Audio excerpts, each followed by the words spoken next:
Hello and welcome back to Shakesyear. We are working on the troublesome reign of King John, and we get to hear from Chatilion today in Act 1, Scene 2. And we first met him in Act 1, Scene 1 when he took a message from King Philip of France to King John of England, saying that King Philip was on Arthur's side in this whole who has the rightful claim to the throne thing. And then Chatillon was sent back to France with King John basically laughing in his face and saying, ha ha ha, no way I'm giving up my throne to my nephew. So Chatillon has just made it back to France. Everybody is sort of standing outside the city of Angers, ready to lay siege to the city, but they are sort of waiting to hear what King John's response was, because if King John, the very small chance that King John said, yes, absolutely, Arthur has the better claim, here you go, have the throne, then they weren't going to lay waste to Angers. But if King John refuses, that means there's going to be war, and they're going to start it here in Angers and France. So that's what King Philip and Constance and Arthur were talking about at the beginning of the scene, and Limoges and Louis the Dauphin, all of them. And Chatillon comes back, and King Philip is like, what did he say? What did he say?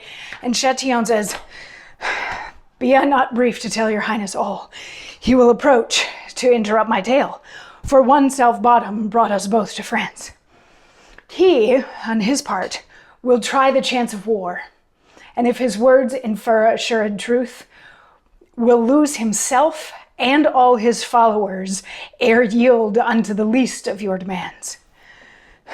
The mother queen, she taketh on amain against Lady Constance, counting her the cause that doth affect this claim to Albion, conjuring Arthur with a grandame's care to leave his mother, willing him submit his state to John and her protection, who, as she saith, are studious for his good.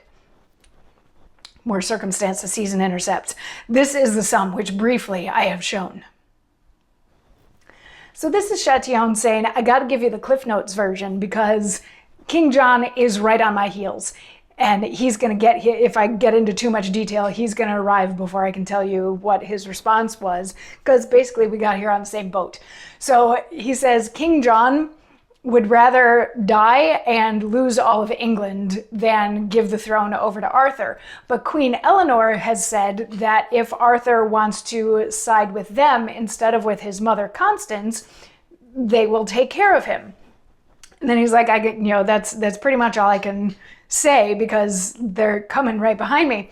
And King Philip is like, I guess that was to be expected, but how many people is he bringing with him? And he's like, well, he's just got a couple of earls with him who are really the only people of note. And then there's a few others, assorted people, Blanche and this bastard guy who's maybe the son of Richard the Lionheart, like whatever. I wasn't super clear on that. At which point, King John and his train, mostly the people that Chatillon just named, come in. And King Philip is like, oh, I thought you were going to come and abdicate the throne and hand over your crown. Wouldn't that be nice? But instead you've chosen war. And John is like, yes, of course I've chosen war, you silly little man. They have no claim on anything. Which then starts this back and forth where pretty much everybody gets involved. There's Eleanor sniping at Constance, and Eleanor saying like, well, we have a will that says that John was supposed to succeed Richard, and Constance is like, of course you have one, like anybody could write one, there could be 1,000,000 of those. And Arthur is like, but even if there is a will saying that that's supposed to be the line of succession, isn't that only valid if the line of succession is in question, which it shouldn't be because I'm Geoffrey's son.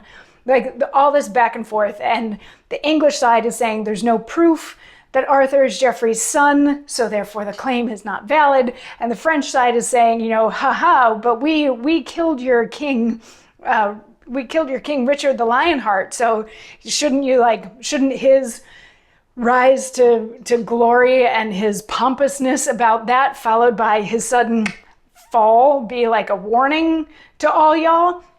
And swords are drawn, the bastard draws his sword, and blah, blah, blah. And the bastard is going to give us a little bit of insight into what he's feeling and thinking about all of this, and what he thinks the solution should be in a monologue that we will hear tomorrow. So we will get to hear from him tomorrow, sort of on a battlefield with swords drawn and lots of barbs being thrown back and forth from one side to the other. Should be a good time. I'll see you then. Mwah.